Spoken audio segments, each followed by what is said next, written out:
This is audible.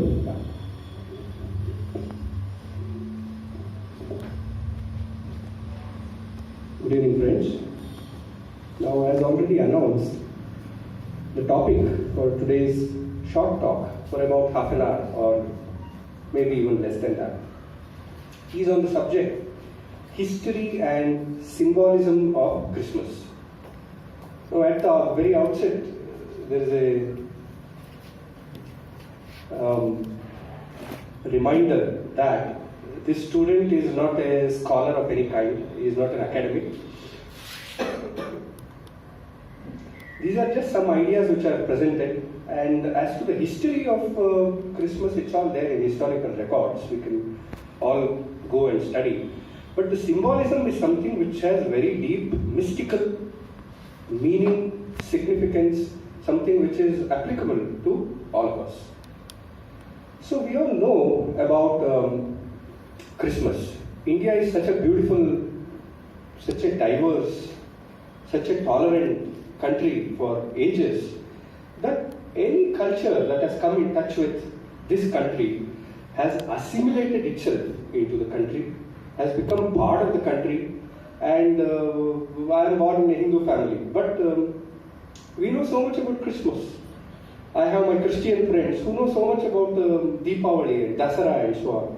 I have my friends, Mohammedan friends, and they have so much deep interest in the Hindu festivals and the Christian festivals, and they mingle with us in Deepavali and all. So there's a lot of tolerance, mixture that goes on in this beautiful country of ours.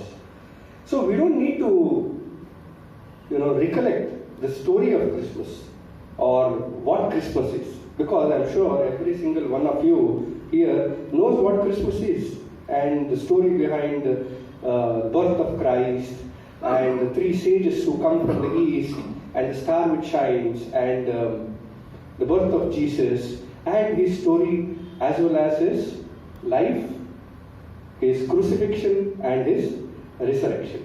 We will take some of these parts of his life, the life of Jesus, and try to find the inner meaning of it. That's what we are going to try and do. First, coming to the date of Christmas. It will be very surprising to most of us, at least it was to this student many years ago when he came across this particular fact that Christmas celebrated as December 25th came many years, even centuries after the supposed birth of Christ, after the supposed birth of Jesus. The Holy Bible itself does not say anything about the date in which Prophet Jesus was born. The Bible is silent about it.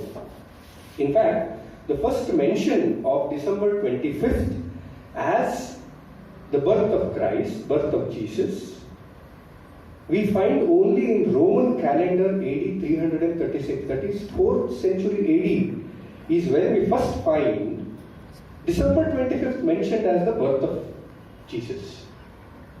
Clement of Alexandria, who lived in about 200 AD, he was a great scholar, very enlightened Christian father. He was a Gnostic earlier. Gnosis means what we call in India as a Jnana. He was a great Jnani of the West, great Gnostic father, and he embraced Christianity, the early Christianity. And he says in his writings that during his time, birth of Jesus was celebrated on May 20th by some, on April 18th or 19th by others, and on March 25th by others. Very interesting. And some other writings of that era, it seems, say that there are sections of people who celebrated January 2nd, November 17th, and even November 20th as the birth of Christ, birth of Jesus. Now, what is it that made the official Christian position or the church to say that December 25th is what will be used as the birth of Jesus Christ? That is what we have to inquire into. And this, the reason why Church chose December 25th, 400 years after the supposed birth of Christ, has to do with the other festivals which were already being celebrated, other traditions which were already being followed by the pre-Christian world. The many religions, the many traditions, the many sections of people who were there before the advent of Christianity, from time immemorial, would celebrate December 25th as something very significant. And this significance has its roots in astronomy.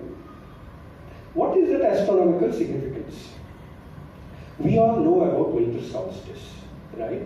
December 21st is called as winter solstice. It's an astronomical event that happens wherein the days are shortest and the night is the longest.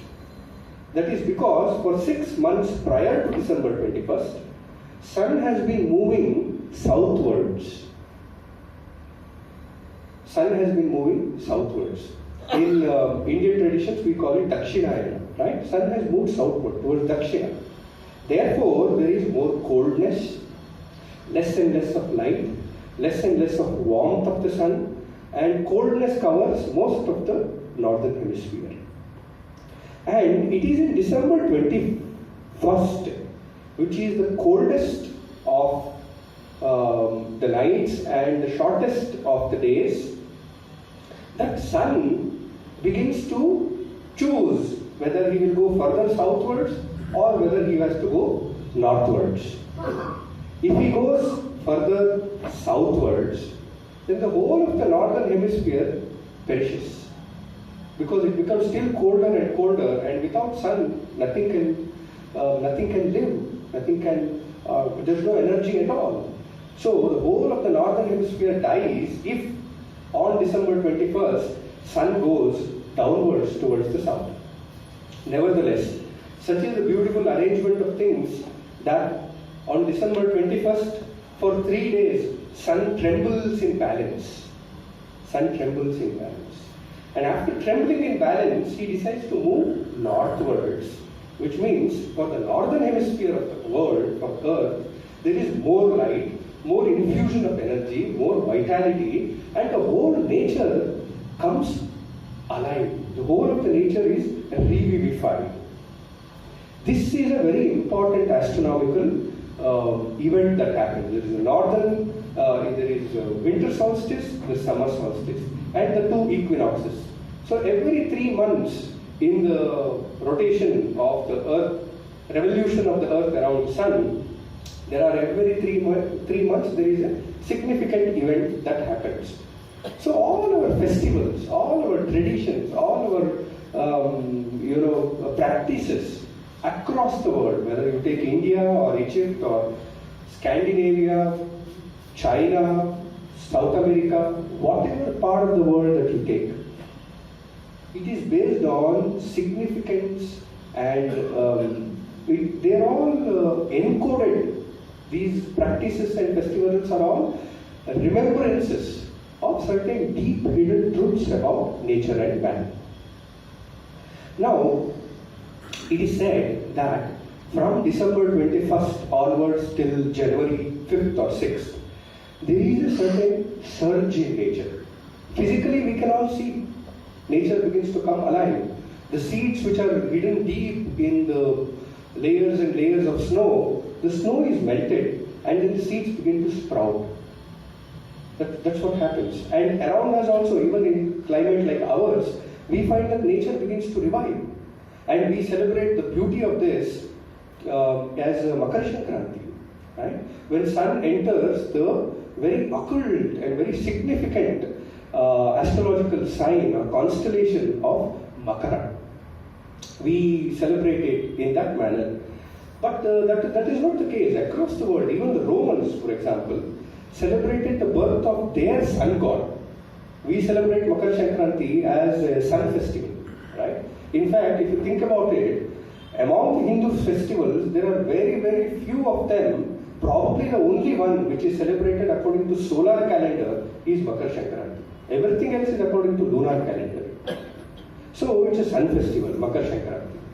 And the Romans, the early Romans, ancient Romans, they celebrated the birth of their sun god as Dies Natalis Sol Invictus.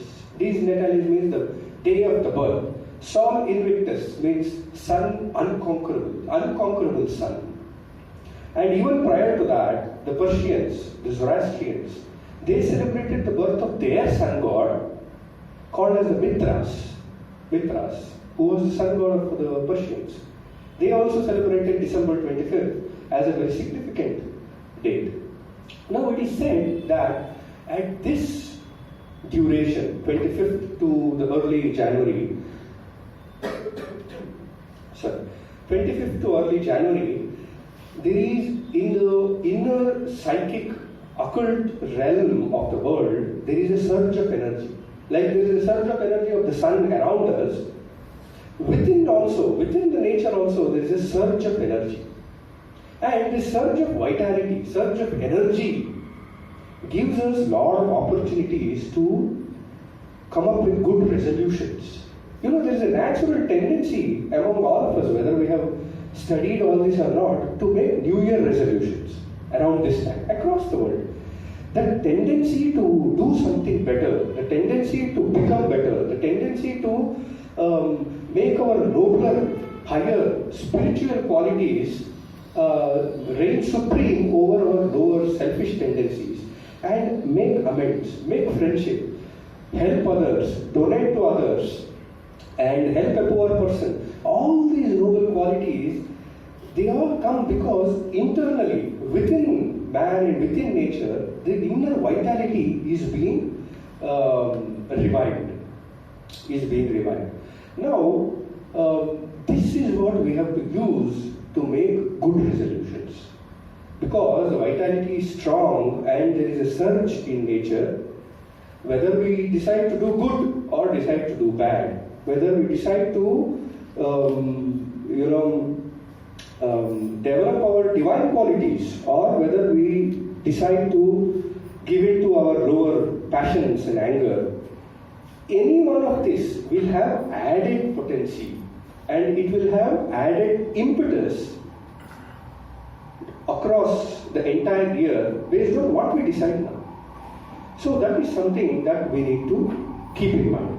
Now what we will do is go through each one of these, the Roman, the Persian and the Indian traditions, and try to find what is the mystical significance of it. Significance of this day of December 25th. Sol Invictus. As already said, the ancient Romans celebrated their sun god. This is a silver coin from one of the museum, symbolizing the sun of the Roman army and the Roman people. And they called him as Sol Invictus because he was the unconquered sun. Now look at the similarity between these epithets and these terms and what is being ascribed to Jesus in the Bible. You will find a lot of similarities because the story of Jesus, though Jesus himself was a historical person, a great prophet, a great sage, the story of Jesus as given in the Gospels is something that has been derived from older ancient tradition, like the traditions of the Chaldees, the Babylonians, and the traditions of India, where Surya and Vikartana and Vishwakarma is mentioned in our Puranas.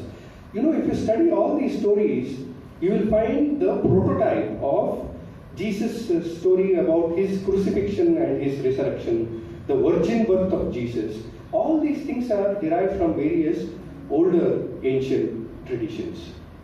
So this is about Sol Invictus. Now look at the Persian teachings, the Persian traditions rather. They had their Mithras. Mithras was again a sun god. And he was celebrated on December 25th it was his birthday on December 25th, and followers of Mithras celebrated it as the birth of the sun. Now here on the right side top, you find this is an aerial view of one of the temples of Mithras. an ancient temple near northern England, and there are two openings to this temple. You look at these two lines here represent the two openings of the temple, and the beauty of this is astronomically the rising sun will align with this line and the setting sun will align with this line on 25th of December every year. So December 25th was very significant. There is no need for an ancient civilization like the Persians, the Zoroastrians, to take so much care and trouble to align the openings of their temple to the rising and the setting sun on December 25th every year without any reason. So December 25th was a very significant date for them. This is the opening, by the way, of that particular temple. And in our case, Makar Sankranti, as already mentioned, we all know about Makar Sankranti. The sun with his sevenfold horses sitting in the chariot enters the constellation of Makara, Capricornus. Now here, this is on the right side, this is the representation of Capricorn, Makara. Makara is an extremely occult and a very symbolic constellation. If we have time, we will go into that. But it has something to do with our principle of self-consciousness, principle of manas, or as the Vedanta says, Vijnanamaya Kosha. Something very significant is, it has some deep significance with the principle of self-consciousness. What is it that distinguishes man from animal? We all have desires. Animals also have desires. We have instincts. Animals have instincts.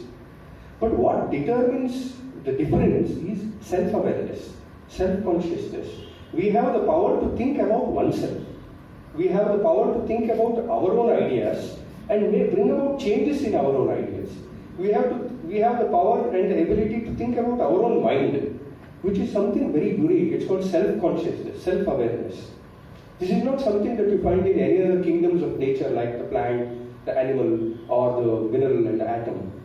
You find it specifically in man. And Makara in occult symbology has some deep significance with how man became a self-conscious thinking being. Now, just like we saw in the northern England, how the sun setting and the rising of the sun on December 25th is made to align with the temple's openings there of the Persian Mitras, right next door in Gavigandakarishwara temple. Right? We have this beautiful occurrence of, on the Makar Sankranti day, we find that between the horns of the Nandi, the bull, a beam of light passes and then falls on the Shivalinga there. Now, what is the need for an ancient civilization to take so much trouble, so much care to represent these astronomical facts through architecture, through literature, through philosophy, through Puranas? All our Puranas, Mahabharata, Ramayana and Purana, they are all not mere cock and bull stories or mere stories which have come up accidentally. But they all have hidden within them, when you can decipher them, they all have hidden within them great stores of knowledge, of wisdom. Without the key, it appears as mere story, and a beautiful story at that. We all enjoy our traditions, our Puranas and so on. But with the key, it opens different branches of knowledge, and then one who reads the same Puranas with the key will be far more wiser than the one who reads merely as a story. Similarly, our Agama Shastras, our iconography, the various proportions in which the gods are said to be, the idols of the gods are said to be made, and the temple architecture, the proportions, the ratios, all these are means of geometrically encoding, architecturally encoding great amounts of truth. For example, Sri Yantra, Sri Chakra, very complex geometrical figure, which we may just put it in our puja room and do puja, but there is a lot of deep cosmological and anthropological significance to all of these, as long as we can decipher them, as long as we can decode them. This is what takes us to the next topic, which is symbolism. There is one language which is time-proof. There is one language which is universal. There is one language which runs across all the various cultures, various centuries, whether it is Indian, whether it is Egyptian, Chaldean, Chinese. We all have different languages. For example, centuries, millenniums ago, Sanskrit was used. But where is Sanskrit today? We use English. In a few centuries, English will be gone, Kannada will be gone. Like that, all languages have their birth, their life, and their death. But there is one language which is universal and time-proof, that is symbolism. Symbolism. And this symbolism is what is used in our temple architecture, in our Puranas, in our legends and stories of Mahabharata and Ramayana, as well as stories of Persian Mithras, or the Roman song Invictus, or the Greek Prometheus. Whatever story that you take of the ancient civilization, of the ancient world, they are all representations. You must not take them literally. Of course, we all do take them literally. Many of us take them literally. That's a different story. But you must take them symbolically, such that you will be able to find hidden meaning in them. So symbolism is universal. Whether the language exists or not, for example, triangle is always a triangle. Whether it is today, tomorrow, 1 million years later, the triangle, not the word triangle, but the geometrical figure triangle is always a triangle. So it is universal, it is time-proof. And it is said that, as already mentioned before, 7 branches of knowledge. There is astronomical knowledge, there is cosmological knowledge, there is knowledge about how man came into existence. Now today we blindly just accept that it's all Darwinian evolution. We all came from apes. But our ancient traditions have a different view about evolution, about how man came into existence. So we must acquire them.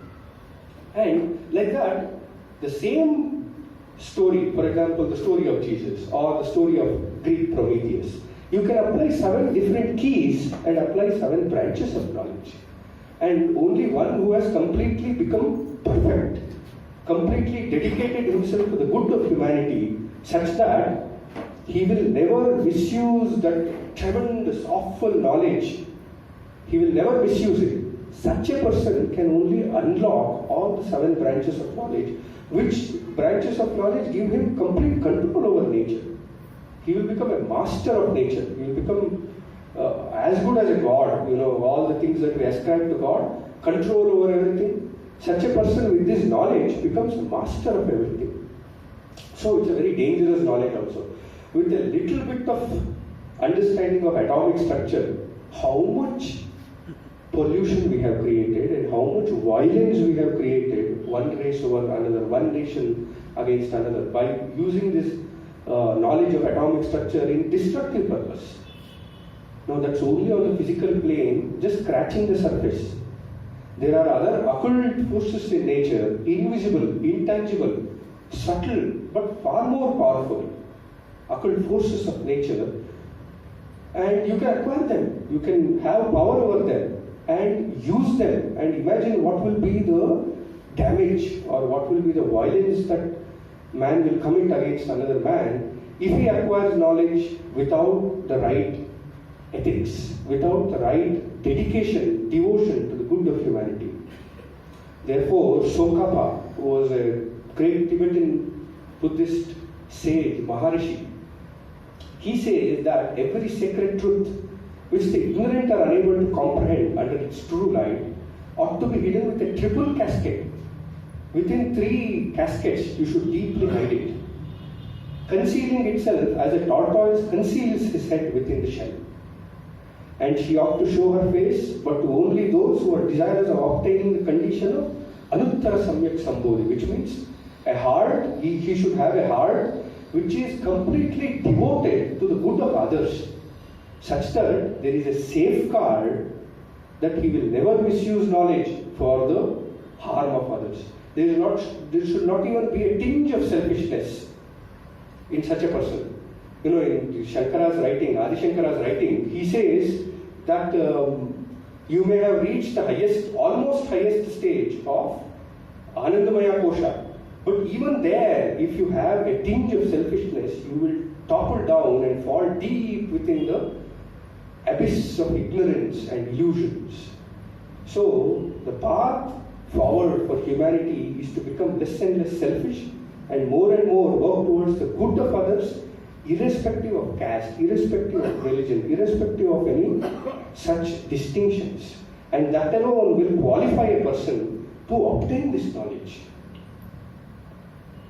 Now, coming to the symbolism of Christ, there are two words that we need to understand which were already there prior to the advent of Christianity. There are two Greek words called Christos and Christos.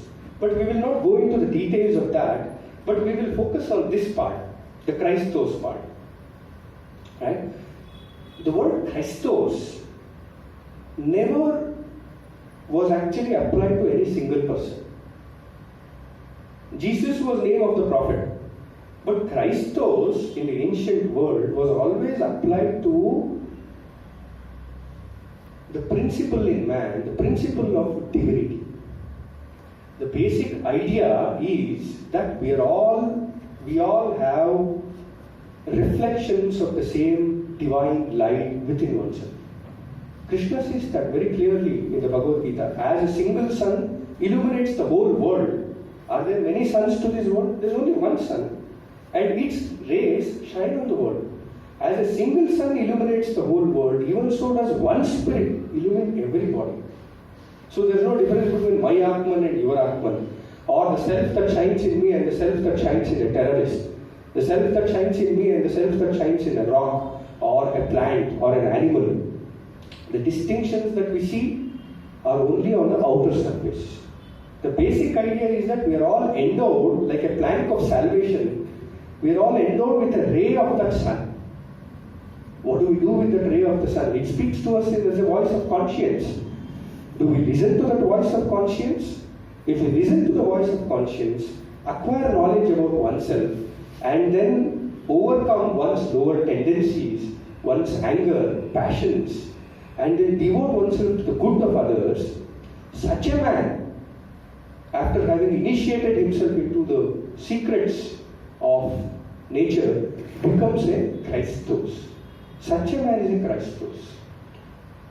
In the Indian tradition, he is called as Dvija. Dvija means the second born. Dvi, second. Ja means born. What is the second birth? The second birth is what Jesus also speaks of. Look at what he says in Gospel according to St. John's. He says, Verily, verily, I say unto thee, except a man be born again, he cannot see the kingdom of God. Being born again means this. He has taken up the body, he has reached the pinnacle of perfection, and he has taken the new birth into the world of spirit. He has realized that he is inseparable from every other living creature, which means he has realized the unity of self.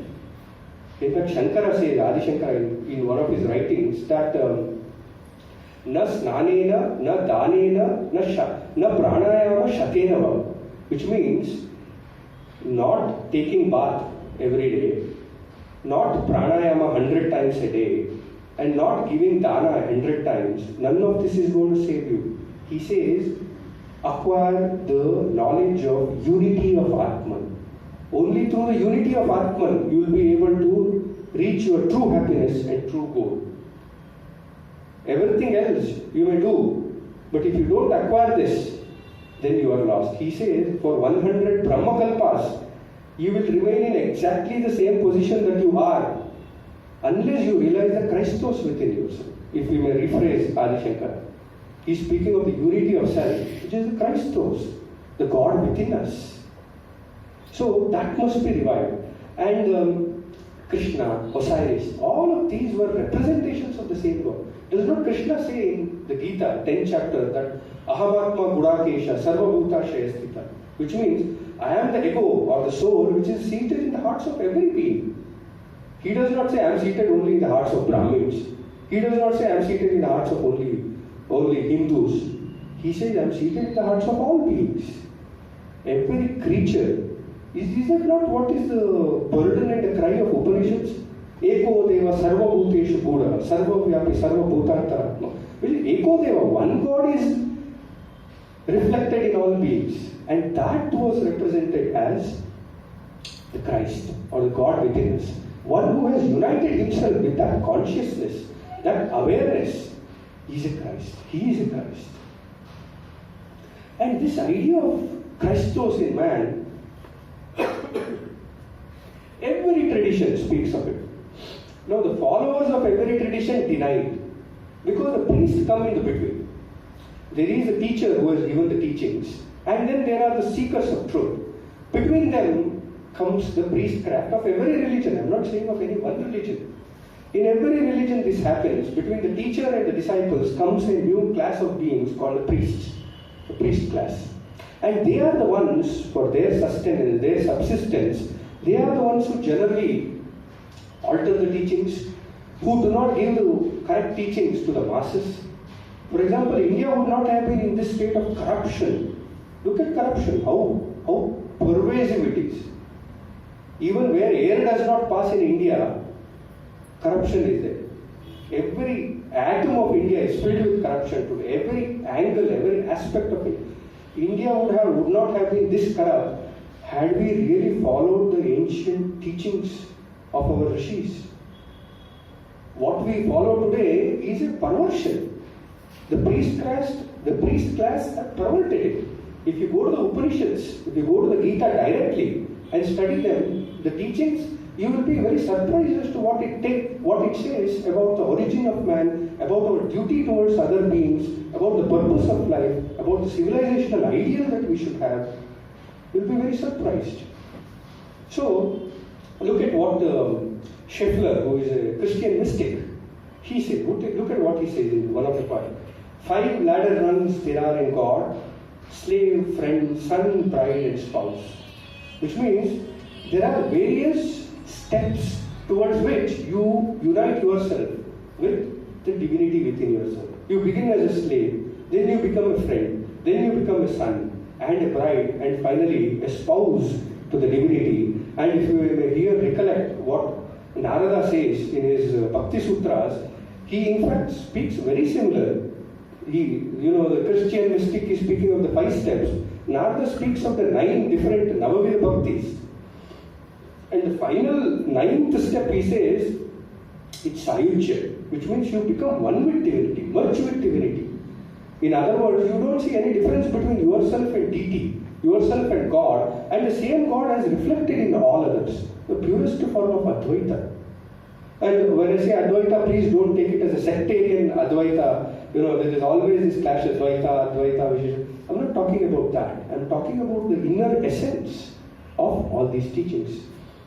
And he says, who climbs higher unselves himself. Today, spirituality has become more and more of oneself. How do I get more peace? How do I get more happiness? How do I protect myself from all these diseases? How do I save myself from depression? How do I get peace of mind? Spirituality also is converted into oneself, the idea of self, separate self. But the ancient idea was you have to lose yourself of this idea that you are separate from others. Work for the good of others. Transform yourself. Build in yourself divine qualities, divine virtues. This is what was called as dharma. Following dharma. Not rituals. Dharma never meant rituals. Dharma meant this. Following the behests of the Christ within oneself. The Krishna within oneself. So he unselfs himself, drops counts of I and thou. Thou means you. So he does not see the difference between me and you. He, she, all these differences, he overcomes that. Here we may again recollect what Krishna says, that a self-realized Brahman sees no distinction between an elephant, a cow, one who eats the flesh of a dog, a Chandala, and a self-realized Brahmin. He sees no difference between any of these. The distinctions of class, caste, condition, all of this is overcome by such a sage. And look at what the Islamic Sufis say in their writings. The knower and the known are but the same. The knower and the known are but the same. He who knows God is God. He who knows God is God. God knows himself. And see what the Gita says. The spirit in the body is called Maheshwara, the great Lord, the spectator, admonisher, sustainer, enjoyer, Paramatma, highest soul.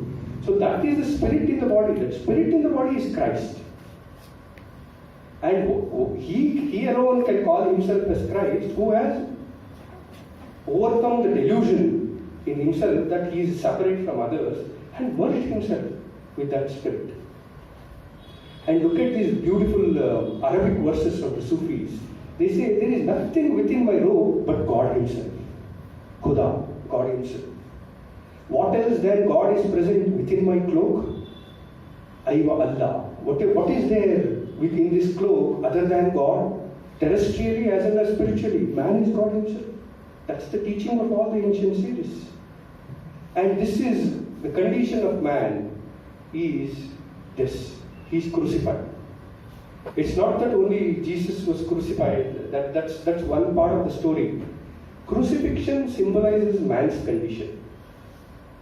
We read about, we discussed now about the Christ within oneself, right? The self within oneself.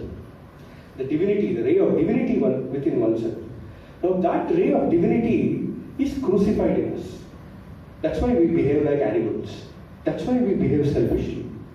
And the whole of the process of self-transformation was to resurrect oneself. This is the symbol of crucifixion and resurrection in one sense. Look at the cross. On the right side you will find here is a cube, and if you unfold the cube, open up all the faces of the cube, it becomes a cross. And it is in this cube of the body that the soul is shut up. The soul, divinity in us, is shut up and crucified within this body. So, symbolically, crucifixion refers to this. The cross in which Christ is crucified is this body. And what are the nails which were used by the Romans to crucify Christ? The passions of man, lower tendencies. And when voice of conscience says about not doing harm to others, doing good to others, we shut out that voice of conscience and follow Preyo Marga, not Shreyo Marga. We follow the path of pleasure, path of selfishness, as the Upanishads say. Then, every moment we do that, we are crucifying the Christ within oneself. And this crucifixion itself comes from an older tradition of Prometheus. If you have studied Greek mythology, you will find what beautiful stories are there representing the condition of man and various truths about nature in the Greek traditions, the Greek stories. Prometheus was a god, and the god of gods was Zeus. Zeus was very jealous. Zeus never wanted fire to be available to the man on earth. And without fire, how will man live? And this is how the story goes. Pay attention to this because you'll find a lot of value in this. Without fire, the man of earth cannot live. So, Prometheus, who is the god in the Devaloka of the Greeks, he has a lot of compassion for the man on earth. And therefore, he steals the divine fire from the Devaloka and then gives it to the man on earth so that he can live, so that he can survive. And for this misdeed or mischief, Zeus punishes Prometheus. And the punishment is this. Here you will find the prototype of crucifixion of Christ. Older tradition. Greek was much older than Christian. Here you find the prototype or the story from which crucifixion itself comes. So the punishment to Prometheus is this. He is chained to one mountain called Mount Caucasus. He is nailed, chained, and very strange punishment is this. There is an eagle there, and the eagle every day comes and pecks at his liver and eats his liver. And every night, the eagle goes away and the liver is regenerated. He revives himself to be ready for the next day's ordeal, next day's trial of eagle coming again and pecking and eating his liver. This goes on and on for ages and ages, and the prophecy is a son will be born to Prometheus called Hercules, and that Hercules will come and save his father from this eternal torture. In this you will find the crucifixion of Christ as well as the resurrection of Christ. Look at this story.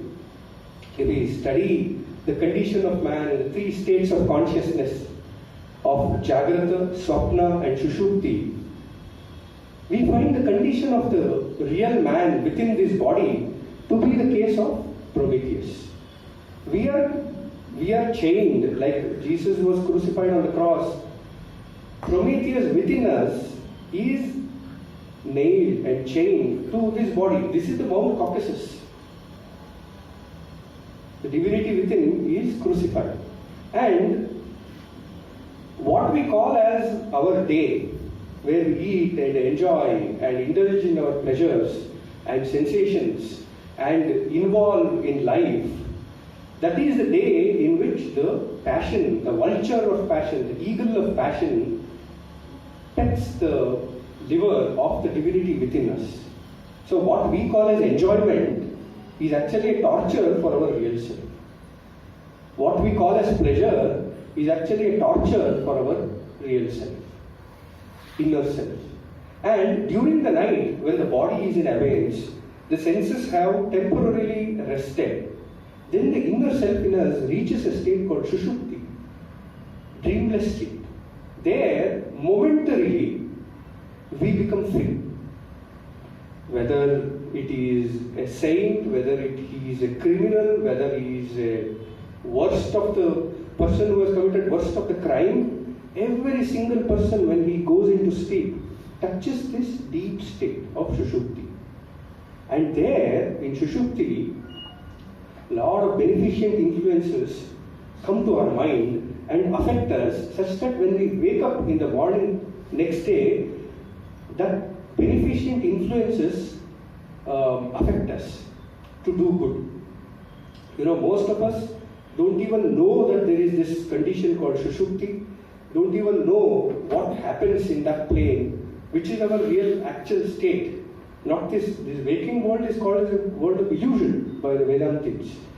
So, in that state, what happens? What is our experience there? That is our real life. And this Swapna and Jagrata is called as a dream. Adi Shankara and many other teachers prove it through logic. How? Just like your dreams are illusive. When you wake up, you find that your dream was very illusive. Though, while you were dreaming, it was very real to you. Similarly, this waking consciousness also, they say, is illusive. Is illusive. And they prove it. So, this waking consciousness is, what is life to us is as death or crucifixion to our inner self. And what is sleep to us is the real life to the Christos within us or the Prometheus within us. Now, the Romans had similar god called Attis.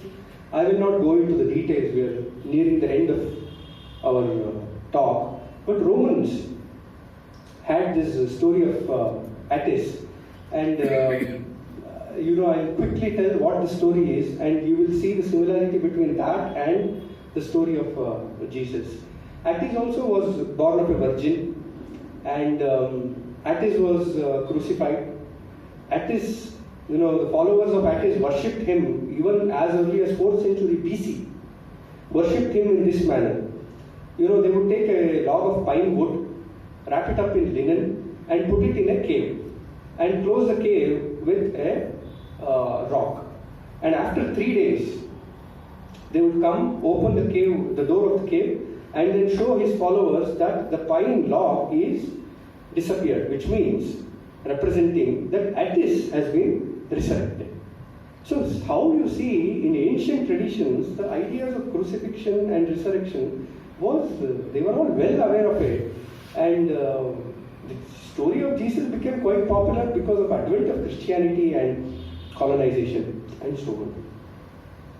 And symbolism of resurrection, we have already spoken much about it, so we will not go into that. The idea is this: the symbolism of resurrection is this: you have to resurrect the Christ within you. You have to resurrect the God within you. That's the idea of resurrection. Currently, we are all in the state of crucifixion.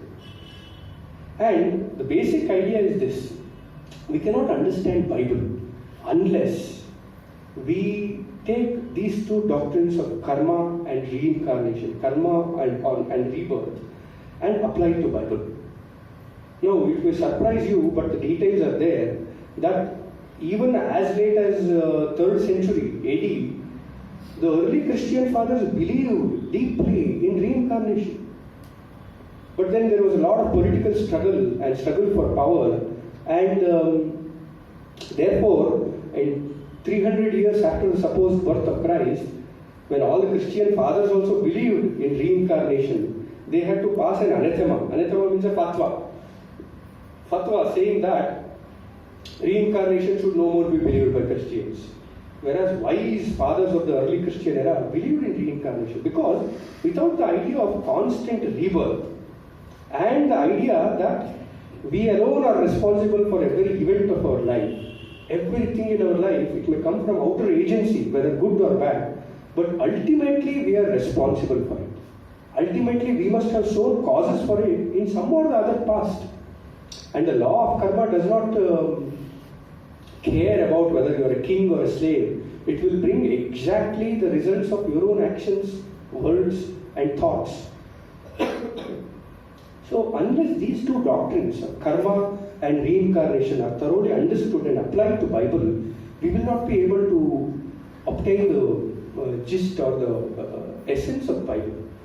So with that, we will end here with this another poem, wherein the poet is saying that what is the use of searching for Christ here and there? Another Jesus may come 100 times, but unless you resurrect the Christ within yourself, how? By liberating yourself from self-centeredness and having concern for others and understanding the jnana or gnosis or wisdom of how we are all deeply interconnected, interblended, interdependent. And unless this is done and one revives oneself, no amount hundreds of Jesus may come, millions of Shankara may come, Buddha may come, Krishna may come. None of it is going to help the person unless he takes up this task for himself.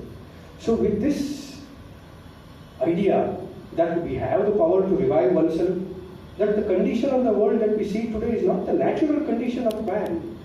It's only because we have forgotten what we are. It's only because we have forgotten the deity within oneself, the God within oneself, and engaged ourselves with all the useless activities. And all religions which were supposed to bind together has become the very means of separating people and then creating a division among them and creating animosity. So unless we overcome that and take the symbolic, inner, mystical, occult meaning of our scriptures and study them, so with that hope that we will be able to do that, with that hope that even in the worst of the criminal, there is God, and that God is the same as the deity within oneself.